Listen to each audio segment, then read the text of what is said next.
தமிழ் மக்களே வணக்கம்.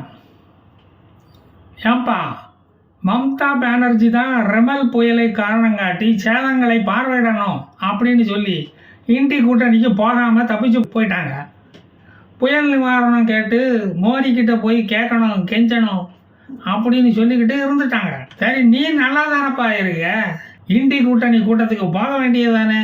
இப்போ தான் கொடைக்கானலுக்கு போய் நல்லா ரெஸ்ட் எடுத்துக்கிட்டு கோல்ஃப் சாம்பியனாக திரும்பி வந்த நீ ஏன் இந்தி கூட்டணிக்கு போகலைன்னு கேட்டா, சார்சௌ பார் புயல் கன்னியாகுமரியில் 3 நாளாக மையம் கொண்டு இருக்கு, அது கரையை கடந்து போகும் வரைக்கும் நான் சென்னையை கடக்க மாட்டேன்னு சொன்னால் எப்படிப்பா? அங்கே பிரதமர் வேட்பாளரை தேர்ந்தெடுக்க எல்லாரும் அலமோதிக்கிட்டு இருக்காங்க. எக்ஸிட் போல் ரிசல்ட்டை பார்த்து பயந்துட்டேன்னு மீம்ஸ் போட ஆரம்பிச்சிட்டாங்க நம்ம சங்கி பசங்க. மோடி கூட கன்னியாகுமரியிலேருந்து கிளம்பிட்டாரு, நீ தான் இன்னும் கிளம்பாமல் மக்கர் பண்ணிக்கிட்டு இருக்கிற. ஒரு சிலர் சொல்கிறாங்க எக்ஸிட் போல் ரிசல்ட்டை பார்த்ததும் தான் திராவிடத்துக்கு உசிரே வந்துதான், தமிழ்நாட்டில் தாமரை சரியாக மலரல அப்படின்னு தெரிஞ்சதும் தான் நிறைய பேர் மூச்சே விட்டாங்களாம். நாங்கள் ஆர்வடம் சொன்னால் அப்படியே பலிக்கும் அப்படின்னு பகுத்தறிவு பேனா வைக்காத ஆனந்த கடல்ல குதிச்சு ஆட்டம் போட்டு சாமி இந்த திராவிடம்.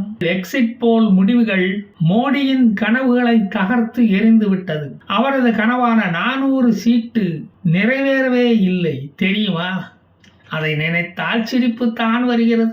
எல்லா டிவி சேனல்களும் பிஜேபிக்கு 358, 362, 389, 392, 399 சீட்டு தான் கிடைக்கும்னு எக்ஸிட் போல் முடிவை சொல்லிவிட்டன.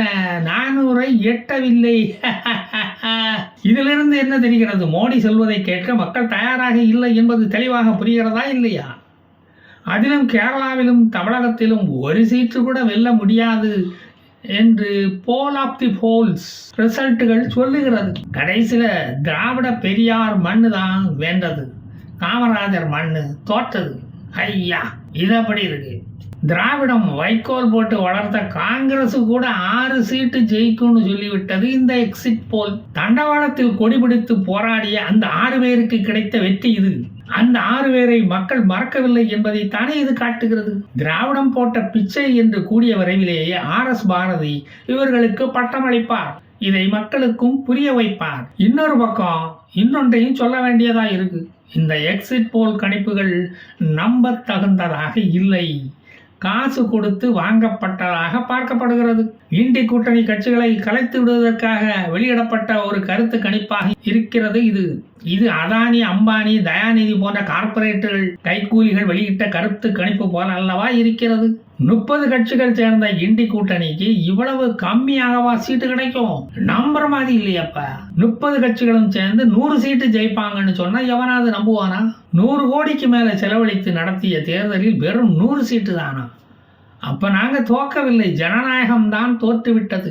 எல்லா வடக்கன்ஸ் டிவி சேனலும் தமிழ்நாடு மாதிரியே ஆளுங்கட்சிக்கு ஜால்ரா தட்டுகிறது. நக்கீரன், விகடன், முரசொலி நடத்தின கருத்து கணிப்புன்னா நம்ம நம்பலாம். வடக்கன்ஸ் டிவி கருத்து கணிப்பை நம்ம நம்ப முடியுமா? இந்த கருத்து கணிப்பு பிஜேபி ஆபீஸில் இருந்து எழுதி கொண்டு வரப்பட்டவை என்பது நல்லாவே தெரியுது. உண்மையாக வென்ற தொகுதியின் நம்பர்கள் வெளியே வரும்போது பிஜேபி ஐசியூவில் இருக்கும். அல்ரஃபா மக்களை போல அங்கும் இங்கும் ஓடும், அது மட்டும் நிச்சயம். தமிழ்நாட்டில் மட்டும்தான் கருத்து கணிப்பு ஒழுங்கா நடந்திருக்கு. மற்ற மாநிலங்களில் எல்லாம் பிஜேபி கைக்கூலிகள் எழுதி கொடுத்த நம்பரை டிவியில் வாசிச்சு இருக்காங்க. தெரியாதா நமக்கு?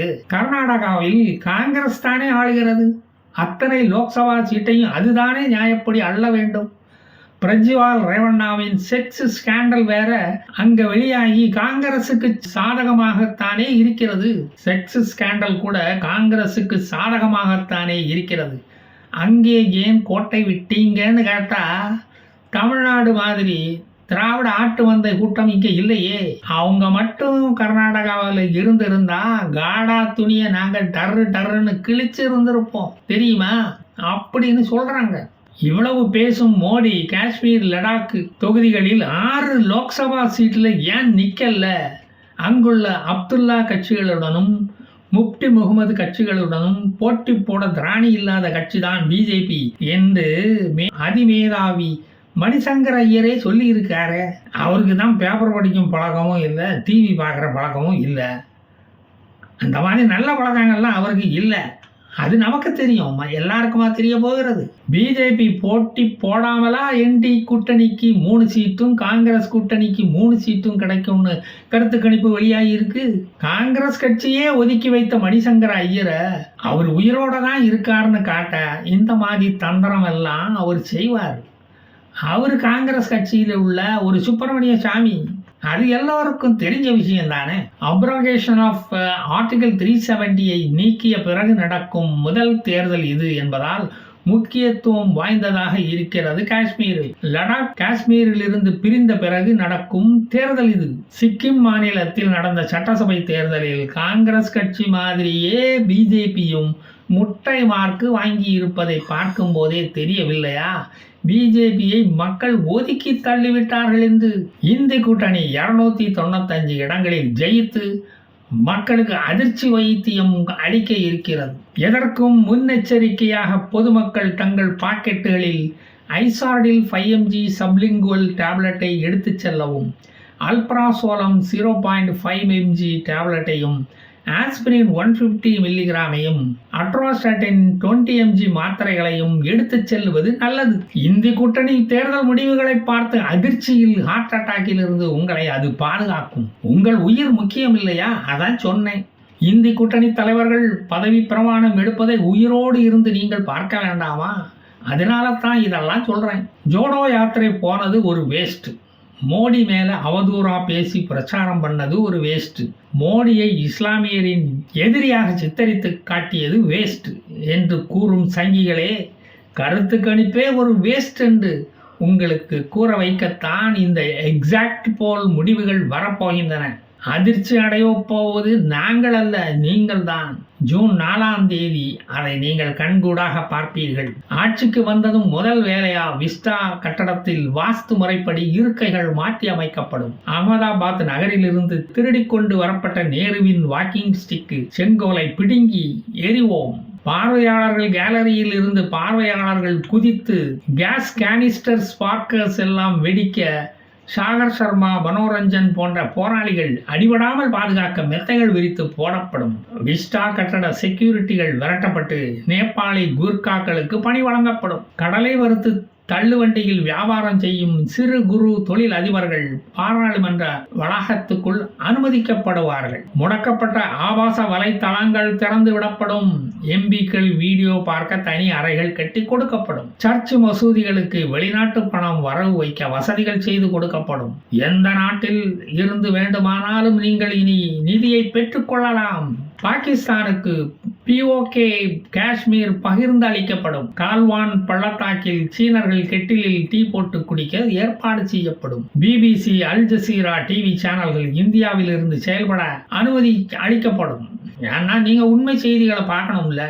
இஸ்ரேல் இந்தியாவின் ஒரு பகுதியாக அறிவிக்கப்படும்.